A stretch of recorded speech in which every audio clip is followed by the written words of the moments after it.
ತುಂಬ ಜನ ಹೇಳ್ತಾರೆ ನನ್ಗೆ ಅಭ್ಯಾಸ ಆಗ್ಬಿಟ್ಟಿದೆ. ರಾತ್ರಿ ಟೈಮ್ಗೆ ಸರಿಯಾಗಿ ಮಲಗ್ಬೇಕು ಅಂತೀನಿ, ಆದ್ರೆ ರಾತ್ರಿ ಫೋನ್ ಯೂಸ್ ಮಾಡೋ ಅಭ್ಯಾಸ ಇದೆ. ನಿಮ್ಗೊಂದು ವಿಷಯ ಹೇಳೋದಕ್ಕೆ ಇಷ್ಟಪಡ್ತೀನಿ. ಯಾವ ಥರ ನಾವು ಕೆಟ್ಟ ಅಭ್ಯಾಸಗಳಿಂದ ರೂಢಿಯಾಗಿರ್ತೀವೋ ಅದೇ ರೀತಿ ಏನಾದ್ರೂ ಒಳ್ಳೆ ಅಭ್ಯಾಸಗಳಿಂದ ಸಾಕಿದ್ರೆ ಆಗ ನೀವು ಒಳ್ಳೆ ಅಭ್ಯಾಸಗಳಿಂದನೂ ರೂಢ ಆಗ್ತೀರಾ. ಮತ್ತೆ ನಂಬಿ, ಈ ಒಳ್ಳೆ ಅಭ್ಯಾಸಗಳು ನಿಮ್ಗೆ ನೀವು ಕೇಳಿದ್ದೆಲ್ಲ ಪಡೆಯೋ ಹಾಗೆ ಮಾಡುತ್ತೆ. ಈ ವಿಡಿಯೋನಲ್ಲಿ ನಾವು ಮಾತಾಡ್ತಿದ್ದೀವಿ ಆ 10 ಅಭ್ಯಾಸಗಳ ಬಗ್ಗೆ. ಅದನ್ನ ಪ್ರತಿಯೊಬ್ಬ ಶ್ರೀಮಂತ ವ್ಯಕ್ತಿ, ಸಕ್ಸಸ್ಫುಲ್ ವ್ಯಕ್ತಿ ತನ್ನ ಲೈಫಲ್ಲಿ ಫಾಲೋ ಮಾಡಿ ಮುಂದೆ ಬೆಳಿತಾನೆ. ಅದು ನಿಮ್ಮನ್ನ ಝೀರೋಯಿಂದ ಹೀರೋ ಮಾಡುವ ತಾಕತ್ತಿಡುತ್ತೆ, ನಿಮ್ಗೆ ಸಕ್ಸಸ್ ಕೊಡಿಸುತ್ತೆ, ಮತ್ತೆ ಲೈಫಲ್ಲಿ ಏನೆಲ್ಲ ಪಡಿಬೇಕು ಅಂತ ಇರ್ತೀರೋ ಅದು ನಿಮ್ಗೆ ತುಂಬಾ ಸುಲಭವಾಗಿ ಕೊಡುತ್ತೆ. ಏನಾದ್ರೂ ನೀವು ನಿಮ್ಮ ಲೈಫಲ್ಲಿ ಏನಾದ್ರೂ ಸೀರಿಯಸ್ ಆಗಿ ಮಾಡಬೇಕು ಅಂತ ಇದ್ರೆ ಆಗ್ಲೇ ಈ ವಿಡಿಯೋ ನೋಡಿ. ಟೈಮ್ ಪಾಸ್ ಮಾಡೋರು ಈ ವಿಡಿಯೋನ ಬಿಟ್ಟು ಹೋಗ್ಬೋದು.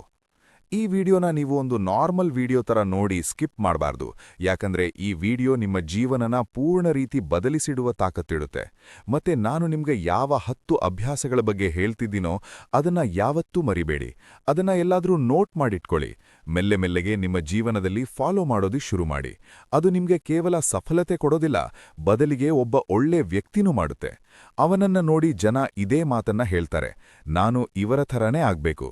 ಓಕೆ, ಈಗ 10 ಅಭ್ಯಾಸಗಳಲ್ಲಿ ಮೊದಲನೇ ಅಭ್ಯಾಸ ಇದೆ, ಬೇಗ ಬೆಳಗ್ಗೆ ಎದ್ದೇಳುವ ಅಭ್ಯಾಸ ಇಡಿ. ಏನಾದ್ರೂ ಜಗತ್ತಿನ ಯಾವುದೋ ನಂಬರ್ 1 ಹ್ಯಾಬಿಟ್ ಇದೆ, ಅದನ್ನ ಪ್ರತಿಯೊಬ್ಬ ಸಕ್ಸಸ್ಫುಲ್ ವ್ಯಕ್ತಿ ಫಾಲೋ ಮಾಡೋದು, ಆಗ ಅದೇ ಬೆಳಗ್ಗೆ ಅಲಾರ್ಮ್ನ ಮೊದಲನೇ ಗಂಟೆ ಸೊಲಿಸಿ ಮಂಚದಿಂದ ಎದ್ದು ನಿಲ್ಲೋದು. ಏನಾದ್ರೂ ನೀವು ಅಲಾರ್ಮ್ನ ಮೊದಲನೇ ಬೆಳಗ್ಗೆ ಮಂಚ ಬಿಟ್ಟು ಎದ್ದು ನಿಂತು ನಿಮ್ಮ ಬೆಡ್ಶೀಟ್ನ ಫೋಲ್ಡ್ ಮಾಡಿ ನಿಮ್ಮ ದಿನ ಅದ್ಭುತವಾಗ್ಲಿ ಅಂತ ಕೆಲಸ ಮಾಡೋದನ್ನ ಶುರು ಮಾಡಿದ್ರೆ ಆಗ ನಂಬಿ, ಇಡೀ ದಿನದಲ್ಲಿ ಈ ರೀತಿ ಯಾವುದೇ ಕೆಲಸ ನಿಮ್ಮೆ ಕಷ್ಟ ಅಂತ ಅನ್ಸಲ್ಲ. ಅದನ್ನ ನೀವು ಸೋಲಿಸೋದಕ್ಕೆ ಆಗದೇ ಇರೋದು. ಬೆಳಗ್ಗೆ ಬೇಗ ಹೇಳಿದ್ದು ಇದನ್ನೇ ಶೋ ಮಾಡುತ್ತೆ, ನಿಮ್ಮಲ್ಲಿ ಎಷ್ಟು ವಿಲ್ ಪವರ್ ಇದೆ ಅಂತ, ನಿಮ್ಮ ಲೈಫಲ್ಲಿ ನಿಮ್ಮ ಡ್ರೀಮ್ನ ಅಚೀವ್ ಮಾಡೋದು ಎಷ್ಟು ಇಂಪಾರ್ಟೆಂಟ್ ಅಂತ. ಬೆಳಗ್ಗೆ ಬೇಗ ಹೇಳುವ ಅರ್ಥ extra time, extra energy, extra efforts. ಅದು ನಿಮ್ಗೆ ಜೀವನದಲ್ಲಿ ಸದಾ ಸ್ವಲ್ಪ ಎಕ್ಸ್ಟ್ರಾನೇ ಕೊಡಿಸುತ್ತೆ.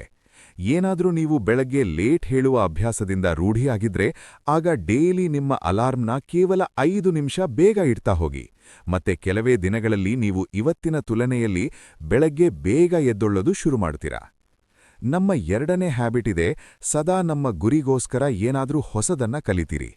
ಇದೊಂದು ತುಂಬಾ ಟಾಪ್ ಕ್ಲಾಸ್ ಹ್ಯಾಬಿಟ್. ಅದು ಪ್ರತಿಯೊಬ್ಬ ಮಹಾನ್ ವ್ಯಕ್ತಿಯಲ್ಲಿದೆ. ಯಾರು ತನ್ನ ಫೀಲ್ಡ್ನ ಸರ್ದಾರ ಇದ್ದಾನೋ, ಅದು ಕ್ರಿಕೆಟ್ನ ಸಚಿನ್ ಆಗಿರ್ಲಿ ಅಥವಾ ಮೂವೀಸ್ಗಳ ರಾಕ್ ಆಗಿರ್ಲಿ, ಅದು ಬದಲಿಗೆ ಯಾವುದೇ ರೀತಿ ಹೆಸರಿರ್ಲಿ, ಅದು ಈಗಷ್ಟೇ ಸಕ್ಸಸ್ಫುಲ್ ಆಗಿರೋದು. ಸದಾ ಏನಾದ್ರೂ ಹೊಸದನ್ನ ಕಲಿಯಿರಿ.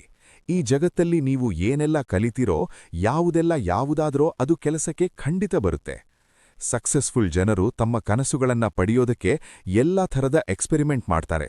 ತಮ್ಮ ಕನಸಿನ ಬಗ್ಗೆ ಆ ಪ್ರತಿಯೊಂದು ವಿಷಯನ ತಿಳ್ಕೊಳ್ಬೇಕು ಅಂತ ಇರ್ತಾರೆ. ಅದು ಅವರ ಕನಸನ್ನ ಇನ್ನೂ ಸುಲಭ ಮಾಡೋದು. ಬದಲಿಗೆ ನೀವು ಕೇವಲ ಆನ್ಲೈನ್ನ ನಾಲೆಜ್ ಕಲಿಯಿರಿ, ಆದರೆ ಯಾವಾಗ್ಲೂ ಏನಾದ್ರೂ ಹೊಸದನ್ನ ಕಲಿಯಿರಿ. ಜಗತ್ತಲ್ಲಿ ಜ್ಞಾನದ ಯಾವುದೇ ಕೊರತೆ ಇಲ್ಲ, ಆದರೆ ಯಾವ ಫೀಲ್ಡ್ನ ಸರ್ದಾರ ನೀವಾಗಬೇಕು ಅಂತ ಇದ್ದೀರೋ ಅದರ ಬಗ್ಗೆ ಸದಾ ಹೊಸದನ್ನ ಕಲಿಯುವುದಕ್ಕೆ ತಯಾರಾಗಿರಿ. ಬಹುಶಃ ನೀವು ಯಾವುದಾದ್ರೂ ಈ ರೀತಿ ಹೊಸ ವಿಷಯ ಕಲಿಬಹುದು. ಅದು ನಿಮ್ಗೆ ಎಷ್ಟನ್ನ ಕೊಡುತ್ತೆ ಅಂದ್ರೆ ಅಷ್ಟನ್ನ ನೀವು ಯೋಚನೆ ಕೂಡ ಮಾಡುವಷ್ಟು ಅಸಾಧ್ಯವಾಗಿರಬಹುದು. ಆದರೆ ಇದಕ್ಕೋಸ್ಕರ ನೀವು ಸದಾ ಒಂದು ಮಗುವಾಗಿ ಕಲಿಬೇಕಾಗುತ್ತೆ. ನಮ್ಮ 3ನೇ ಅಭ್ಯಾಸ ಇದೆ, ಕಡಿಮೆ ಹೇಳಿ ಜಾಸ್ತಿ ಕೇಳಿಸಿಕೊಳ್ಳೋದು. ಭಗವಂತ ಮನುಷ್ಯರಿಗೆ 2 ಕಿವಿ ಮತ್ತು 1 ಬಾಯಿ ಕೊಟ್ಟಿದ್ದಾನೆ. ಮೊದಲು ಕೇಳಿಸಿಕೊಂಡು ನಂತರ ತಕ್ಕ ಹಾಗೆ ಮಾತಾಡೋದು. ಕೇಳಿಸಿಕೊಳ್ಳೋರು ಯಾವತ್ತೂ ನಷ್ಟದಲ್ಲಿರೋದಿಲ್ಲ. ಕೇಳಿಸಿಕೊಳ್ಳೋರಿಗೆ ಸದಾ ಏನಾದ್ರೂ ಎಕ್ಸ್ಟ್ರಾ ಕಲಿಯೋದಕ್ಕೆ ಸಿಗ್ತಿರುತ್ತೆ.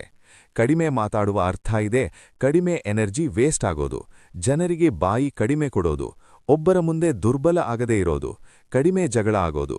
ಕಡಿಮೆ ಹೇಳೋರು ಮತ್ತು ಜಾಸ್ತಿ ಕೇಳಿಸಿಕೊಳ್ಳೋ ಜನರು ತುಂಬಾ ಲಾಭದಲ್ಲಿರ್ತಾರೆ. ಯಾವಾಗ ಒಬ್ಬ ವ್ಯಕ್ತಿ ಕಡಿಮೆ ಹೇಳ್ತಾನಲ್ಲ, ಆಗ ಅವನು ಯೋಚಿಸೋ ಶಕ್ತಿ ತುಂಬಾ ಜಾಸ್ತಿ ಇರುತ್ತೆ. ಯಾವಾಗ ವ್ಯಕ್ತಿ ಕಡಿಮೆ ಹೇಳ್ತಾನೋ ಆಗ ಅವನು ತನ್ನಿಂದ ಹೆಚ್ಚು ಕನೆಕ್ಟೆಡ್ ಇರ್ತಾನೆ. ಅವನ ಒಳಗಿನ ವಿಚಾರಗಳು ಎಷ್ಟು ಪವರ್ಫುಲ್ ಇರುತ್ತೆ ಅಂದ್ರೆ ಅವನು ಯಾವುದೇ ಕಷ್ಟಕರ ಕೆಲಸನೂ ತನ್ನ ಮಂಡಿ ಕೆಳಗೆ ಬರೋ ಹಾಗೆ ಮಾಡಬಹುದು. ನಮ್ಮ 4ನೇ ಅಭ್ಯಾಸ ಇದೆ, ಜನರಿಗೆ ಆಗಲ್ಲ ಹೇಳೋದನ್ನ ಕಲಿಯಿರಿ ಮತ್ತೆ ಕಡೆಗೆಣಿಸುವುದನ್ನ ಕಲಿಯಿರಿ. ನಾವು ಯಾವುದೇ ಗೊಂಬೆ ಅಲ್ಲ, ಅವನು ಎಲ್ಲಾ ಮಾತಿಗೂ ಆಯ್ತು ಅಣ್ಣ, ಹಾ ಸರ್ ಅಂತ ಹೇಳ್ತಾ ಇರೋದಕ್ಕೆ. ನಾನೊಬ್ಬ ಬೇರೆ ವ್ಯಕ್ತಿ, ನನ್ನ ಕನಸು ಬೇರೆ ಇದೆ, ಅದಕ್ಕೆ ನನ್ನ ರೂಲ್ಸ್ ಕೂಡ ಬೇರೆ ಇದೆ. ನನ್ನ ಗುರಿ ಬೇರೆ ಇದೆ, ಅದಕ್ಕೆ ನನ್ನ ರಸ್ತೆನೂ ಬೇರೆ ಇದೆ. ಏನಾದ್ರೂ ಒಂದು ವಿಷಯ ನನಗೆ ಇಷ್ಟ ಆಗಲ್ಲ ಅಂದ್ರೆ ಆಗಲ್ಲ, ಮಾತು ಮುಗೀತು. ಐ ಡೋಂಟ್ ಕೇರ್ ಜನ ಏನ್ ಯೋಚಿಸ್ತಾರೆ. ನಾನು ಈ ಜಗತ್ತಿನೆಲ್ಲಕ್ಕಿಂತ ಡಿಫ್ರೆಂಟ್ ವ್ಯಕ್ತಿ, ಮತ್ತೆ ನನಗೆ ಆಗಲ್ಲ ಅಂತ ಹೇಳುವ ಪೂರ್ತಿ ಹಕ್ಕಿದೆ. ಯಾವುದೆಲ್ಲ ಅದು ನನ್ನ ಕನಸಿಗೆ ಮತ್ತೆ ನನ್ನ ಗುರಿಗೆ ಅಡಚಣೆ ಕೊಡ್ತಿರುತ್ತೋ, ಏನಾದ್ರೂ ನಿಮ್ಮ ಫ್ರೆಂಡ್ಸ್ಗಳ ಜೊತೆ ತಿರುಗಾಡೋದಕ್ಕೆ ಮನಸ್ಸಾಗ್ತಿಲ್ಲ ಅಂದ್ರೆ ಆಗ ಆಗಲ್ಲ ಹೇಳೋದನ್ನ ಕಲಿಯಿರಿ. ಏನಾದ್ರೂ ನೀವು ಡಾಕ್ಟರ್ ಅಲ್ಲ ಸೋಲ್ಜರೇ ಆಗ್ಬೇಕು ಅಂತ ಇದ್ರೆ ಆಗ ಆಗಲ್ಲ ಹೇಳೋದನ್ನ ಕಲಿಯಿರಿ. ನಾನು ಡಾಕ್ಟರ್ ಆಗಕ್ಕೆ ಇಷ್ಟ ಇಲ್ಲ, ಸೋಲ್ಜರೇ ಆಗ್ಬೇಕು ಅಂತ. ಬಲವಂತ ತುಂಬ ದಿನಗಳವರೆಗೆ ನಡೆಯೋದಿಲ್ಲ, ಮತ್ತೆ ಅದರಿಂದ ಏನೂ ಸಿಗೋದಿಲ್ಲ. ಕಡೆಗೆಣಿಸುವುದನ್ನ ಕಲಿಯಿರಿ. ಯಾಕಂದ್ರೆ ಕಡೆಗೆಣಿಸುವುದರಿಂದ ನೀವು ಬೇರೆ ಬೇರೆಯವರ ದೃಷ್ಟಿಯಲ್ಲಿ ಕೆಲವು ಸಮಯದವರೆಗೆ ತಪ್ಪಾಗಿ ಕಾಣಬಹುದು, ಆದರೆ ನಿಮ್ಮ ದೃಷ್ಟಿಯಲ್ಲಿ ಮತ್ತೆ ಮುಂದೆ ಬರುವ ನಾಳೆ ದಿನದಲ್ಲಿ ಯಾವತ್ತೂ ತಪ್ಪಾಗಿ ಅಥವಾ ಕೆಟ್ಟವರಾಗಿ ಕಾಣೋದಿಲ್ಲ. ಇದರ ಬಗ್ಗೆ ಸ್ವಲ್ಪ ಯೋಚನೆ ಮಾಡಿ. ನಮ್ಮ 5ನೇ ಅಭ್ಯಾಸ ಇದೆ, ತುಂಬಾ ಅದ್ಭುತವಾಗಿ ರಿಸ್ಕ್ ತಗೊಳ್ಳೋದನ್ನ ಕಲಿಯಿರಿ. ಈ ಜಗತ್ತಲ್ಲಿ ತುಂಬಾ ದೊಡ್ಡ ರಿಸ್ಕ್ ಏನಂದ್ರೆ ರಿಸ್ಕ್ ತಗೊಳ್ಳದೇ ಇರೋದು. ಏನಾದ್ರೂ ನೀವು ರಿಸ್ಕ್ ತಗೋತಿಲ್ಲ ಅಂದ್ರೆ ಆಗ ನೀವು ಒಂದು ತುಂಬಾ ದೊಡ್ಡ ರಿಸ್ಕ್ ತಗೋತಿದ್ದೀರಾ. ನಿಮ್ಮ ಜೀವನನ ಬರ್ಬಾದ್ ಮಾಡೋದಕ್ಕೆ ಅಥವಾ ಅಲ್ಲೇ ಯಾವಾಗಲೂ ತಗಲಾಕೊಂಡಿರೋದಕ್ಕೆ. ಎಲ್ಲಿ ನೀವಿದ್ದೀರೋ ಇದೇ ರಿಸ್ಕ್. ಇವತ್ತು ನೀವು ಎಲ್ಲಿದ್ದೀರೋ ಇದೇ ಸಮಯ ನಿಮ್ಮ ಮನಸ್ಸಿಂದ ರಿಸ್ಕ್ ತಗೊಳ್ಳುವ ಭಯ ತೆಗೆದಿಸಿರಿ. ಜನ ಇನ್ವೆನ್ಷನ್ ಮಾಡ್ತಾರೆ, ಜನ ತಮಾಷೆ ಮಾಡ್ತಾರೆ, ನಮ್ಮ ಸಮಯ ಬರ್ಬಾದಾಗುತ್ತೆ, ನಮ್ಮ ಹಣ ವೇಸ್ಟ್ ಆಗುತ್ತೆ. ಒಬ್ಬ ಮನುಷ್ಯನಿಗೆ ಹುಟ್ಟಿನಿಂದ ಸಾವಿನ ತನಕ ಕೇವಲ 3ರ ಅವಶ್ಯಕತೆ ಇದೆ. ಹೌದು, 3, ಕೇವಲ 3ರ ಅವಶ್ಯಕತೆ ಇದೆ. ಊಟ, ಬಟ್ಟೆ ಮತ್ತೆ ಮನೆ. ಇದನ್ನ ಪಡೆಯೋದು ಯಾವ ಕಷ್ಟದ ಮಾತಲ್ಲ. ಇದನ್ನ ಬಿಟ್ಟು ನಿಮ್ಮ ಹತ್ರ ಏನೆಲ್ಲ ಇದೆಯೋ ಅದು ನಿಮ್ಮ ಹತ್ರ ಎಕ್ಸ್ಟ್ರಾನೇ ಇದೆ. ಇದನ್ನೇನಾದ್ರೂ ನೀವು ಕಳ್ಕೊಂಡ್ರೆ ಆಗ ಮುದುಕರಾಗಿ ಸಾವಿನ ಬಾಗಲಿನ ತನಕ ತಲುಪಿರ್ತೀರಾ. ಆದರೆ ನಮ್ಮ ಉದ್ದೇಶ ಸುರಕ್ಷಿತವಾಗಿದ್ದು ಸಾವಿನ ಬಾಗಲಿನ ತನಕ ತಲುಪೋದಲ್ಲ. ಬದಲಿಗೆ ಒಬ್ಬ ನಿಜವಾದ ಯೋಧನೇ ರೀತಿ ಪ್ರತಿಯೊಂದು ಕಷ್ಟಗಳನ್ನ ಧೂಳೆಬಿಸಿ ಎಲ್ಲಾ ಥರದ ರಿಸ್ಕ್ ತಗೊಂಡು ಒಬ್ಬ ಅದ್ಭುತವಾದ ವಿಜಯಶಾಲಿ ಕಿರೀಟ ಹಾಕೊಂಡು ಮುದುಕನಾಗಿ ಸಾವಿನ ಬಾಗಲಿನ ಹತ್ತಿರ ತಲುಪೋದು. ರಿಸ್ಕ್ ತಗೋಬೇಕು. ರಿಸ್ಕ್ ತಗೊಳ್ಳೋದನ್ನ ಕಲಿಯಿರಿ. ನೀವು ರಿಸ್ಕ್ ತಗೊಂಡಿರೋದರ ಮೇಲೆ ಯಾವತ್ತೂ ಪಶ್ಚಾತ್ತಾಪ ಪಡಲ್ಲ. ಆದರೆ ಏನಾದರೂ ರಿಸ್ಕ್ ತಗೊಂಡಿಲ್ಲ ಅಂದ್ರೆ ಆಗ ಪಶ್ಚಾತ್ತಾಪ ಆ ಸಮಯ ಆಗತ್ತೆ ಯಾವಾಗ ನೀವು ಬೆಡ್ ಮೇಲೆ ಮಲಗಿರ್ತೀರಾ ಮತ್ತೆ ಮೂಗಲ್ಲಿ ಆಕ್ಸಿಜನ್ ಪೈಪ್ ಹಾಕಿರ್ತಾರೆ. ಇದು ಜೀವನ ಬದಲಿಸುವ 6ನೇ ಹ್ಯಾಬಿಟ್ ಇದೆ. ಆ ವ್ಯಕ್ತಿನ ಅರ್ಥ ಮಾಡ್ಕೊಳ್ಳೋದನ್ನ ಪ್ರಯತ್ನ ಮಾಡಿ. ಯಾರ ಜತೆ ನೀವು ಮುಂದಿನ 60 ವರ್ಷ ಬಾಳ್ತಿರೋ ಮತ್ತೆ ಆ ವ್ಯಕ್ತಿ ಇದ್ದಾನೆ ಸ್ವತಃ ನೀವೇ. ನೀವು ನಿಮ್ಗೋಸ್ಕರ ಎಷ್ಟು ಟೈಮ್ ಕೊಡ್ತೀರಾ? ನೀವು ನಿಮ್ಮ ಪಾಸ್ಟ್ ಬಗ್ಗೆ ಎಷ್ಟು ಯೋಚನೆ ಮಾಡ್ತೀರಾ? ನಿಮ್ಮ ಪ್ರೆಸೆಂಟ್ನ ಮ್ಯಾನೇಜ್ ಮಾಡೋದರ ಬಗ್ಗೆ ಎಷ್ಟು ಯೋಚನೆ ಮಾಡ್ತೀರಾ? ಮತ್ತೆ ನಿಮ್ಮ ಫ್ಯೂಚರಲ್ಲಿ ಏನಾಗುತ್ತೋ ಅದರ ಬಗ್ಗೆ ಎಷ್ಟು ಯೋಚನೆ ಮಾಡ್ತೀರಾ? ಇನ್ನು ದಿನದಲ್ಲಿ ಕೇವಲ 10 ನಿಮಿಷ ಎಲ್ಲಾದರೂ ಶಾಂತವಾಗಿ ಕೂತ್ಕೊಂಡು ಇದರ ಬಗ್ಗೆ ಯೋಚಿಸ್ತೀರಾ? ನಿಮ್ಮ ಲೈಫಲ್ಲಿ ಏನು ನಡೀತಿದೆ? ನೀವು ಎಲ್ಲಿಂದ ಬಂದಿದ್ರಿ? ಈಗ ನೀವು ಎಲ್ಲಿದ್ದೀರಾ? ಮತ್ತೆ ನೀವು ಮುಂದೆ ಎಲ್ಲಿ ಹೋಗಬೇಕು? ಇವತ್ತು ನಿಮ್ಮ ಎಲ್ಲಕ್ಕಿಂತ ದೊಡ್ಡ ಅವಶ್ಯಕತೆ ಮತ್ತೆ ಎಲ್ಲಕ್ಕಿಂತ ದೊಡ್ಡ ಸವಾಲುಗಳು ಯಾವುದು? ನಿಮ್ಮನ್ನ ನೀವು ಬಿಟ್ರೆ ಬೇರೆ ಯಾವುದೇ ವ್ಯಕ್ತಿ ಚೆನ್ನಾಗಿ ಅರ್ಥ ಮಾಡ್ಕೊಳ್ಳೋದಕ್ಕೆ ಆಗಲ್ಲ. ಈ ಮಾತನ್ನ ಅರ್ಥ ಮಾಡ್ಕೊಳ್ಳಿ. ಏನಾದ್ರೂ ನಿಮ್ಮನ್ನ ಒಬ್ಬ ವ್ಯಕ್ತಿ ಅರ್ಥ ಮಾಡ್ಕೊಂಡ್ರೆ ಅಂದ್ರೆ ಯಾವ ಫೀಲಿಂಗ್ ಈಗ ನಿಮ್ಮ ಮನಸ್ಸಲ್ಲಿ ನಡೀತಿದೆಯಲ್ಲ, ಈ ಸಮಯ ಅದನ್ನ ನಿಮ್ಮನ್ನ ಬಿಟ್ಟು ಬೇರೆ ಯಾರೂ ಅನುಭವಿಸೋದಕ್ಕೆ ಆಗಲ್ಲ. It's only you. It's only you, your thought. It's only your attitude which is always with you. ನಿಮ್ಗೆ ನೀವು ಕೇವಲ 10 ನಿಮಿಷ ಕೊಡಿ. ಮತ್ತೆ ಆ 10 ನಿಮಿಷದಲ್ಲಿ ಬೇರೆ ಯಾವುದೇ ವ್ಯಕ್ತಿ ನಿಮ್ಮ ಹತ್ತಿರ ಇರಬಾರ್ದು. ಮತ್ತೆ ಯಾವುದೇ ಕೆಲಸ ಅಥವಾ ಸ್ಮಾರ್ಟ್ಫೋನ್ ಇರಬಾರ್ದು. ಏನಾದರೂ ಇದ್ರೆ ಅದು ನೀವು ಮಾತ್ರ ಮತ್ತೆ ನಿಮ್ಮ ವಿಚಾರ ಅಷ್ಟೇ. ಆ ಸಮಯ ನೀವು ಪೂರ್ತಿ ಒಂಟಿಯಾಗಿರಿ ಮತ್ತೆ ಕೇವಲ ನಿಮ್ಮಿಂದ ನಿಮ್ಮ ಜೊತೆ ಮಾತಾಡಿ. ನಿಮ್ಮ ಲೈಫ್ ಬಗ್ಗೆ. Like, how are you my dear life? ನಿನಗೆ ಏನು ಬೇಕು? ನೀನ್ ಹೇಳು ನನಗೆ, ನಾನು ಈ ದಿನ ನಿನ್ನ ನೋಡ್ಕೊಳ್ಳೋನು. ನಮ್ಮ 7ನೇ ಅಭ್ಯಾಸ ಇದೆ, ನಿರ್ಧಾರ ತಗೊಳ್ಳೋದನ್ನ ಕಲಿಯಿರಿ. ಈ ರೀತಿ ಎಷ್ಟು ಕೆಲಸ ಇದೆ ಅದನ್ನ ನೀವು ಇವತ್ತಿನ ತನಕ ಪೆಂಡಿಂಗ್ ಬಿಟ್ಟಿರೋದು. ಈ ರೀತಿ ಎಷ್ಟು ಡಿಸಿಷನ್ ಇದೆ ಅದನ್ನ ನೀವು ಇವತ್ತು ಡಿಸೈಡ್ ಮಾಡೋದು ತುಂಬಾ ಮುಖ್ಯ ಇರೋದು. ಆದ್ರೆ ನೀವದನ್ನ ತಗೊಳ್ಳೋದಕ್ಕೆ ಇಷ್ಟಪಡ್ತಿಲ್ಲ.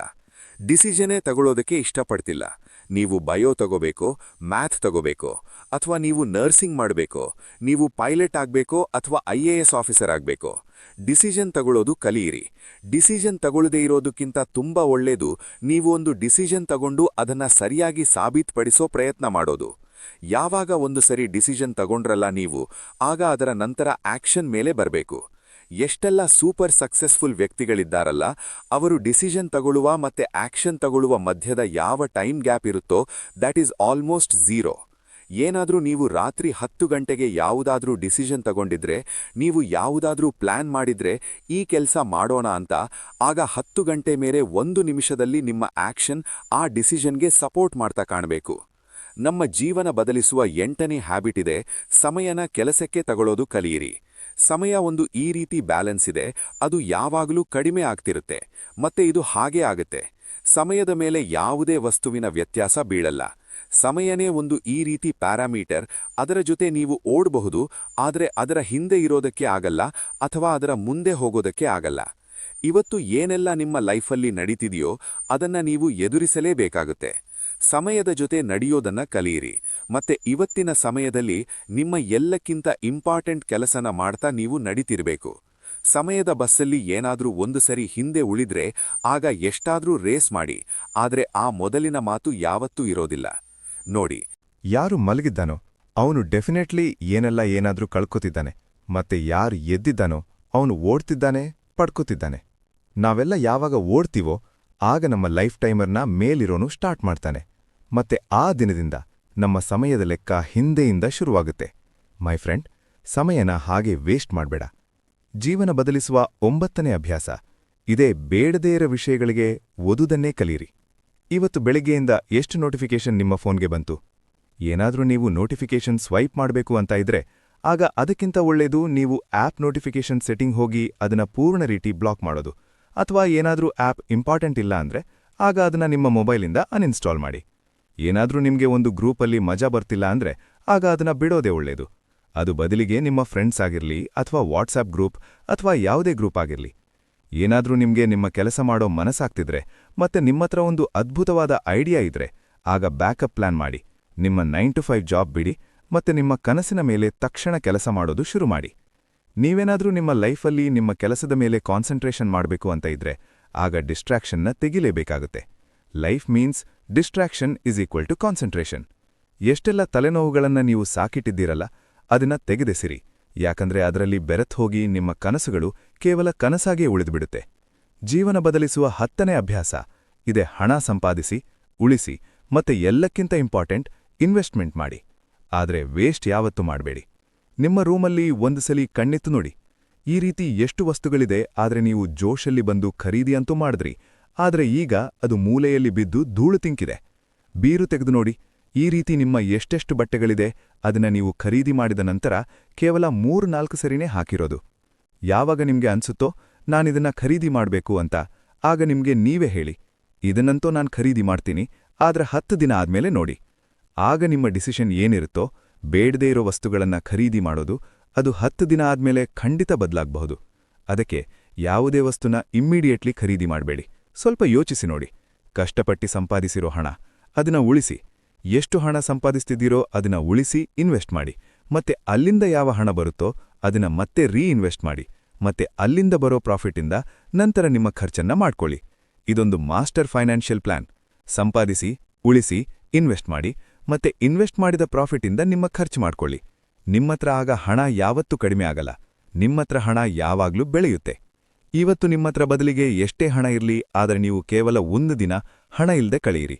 ಮತ್ತೆ ಹಣ ಇಲ್ಲದೆ ದಿನ ಕಳೆದಾಗ ಆಗ ಇದನ್ನ ನೆನಪಿಡಿ, ನೀವು ಯಾವ ಬಟ್ಟೆ ಹಾಕಿದ್ದೀರೋ ಅದು ಹಣದಿಂದನೇ, ಯಾವ ಕರೆಂಟ್ ಬರ್ತಿದೆಯಲ್ಲ ಅದು ಹಣದಿಂದನೇ, ಮತ್ತೆ ಯಾವ ಊಟ ತಿಂಡಿ ಮಾಡ್ತಿದ್ದೀರೋ ಅದು ಹಣದಿಂದನೇ.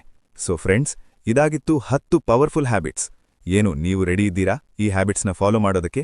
ಏನಾದ್ರೂ ಹೌದು ಅಂದ್ರೆ ಐ ಆಮ್ ರೆಡಿ ಅಂತ ಖಂಡಿತ ಬರೆಯಿರಿ. ಕಮೆಂಟ್ ಮಾಡಿ ಕೇಳಬಹುದು.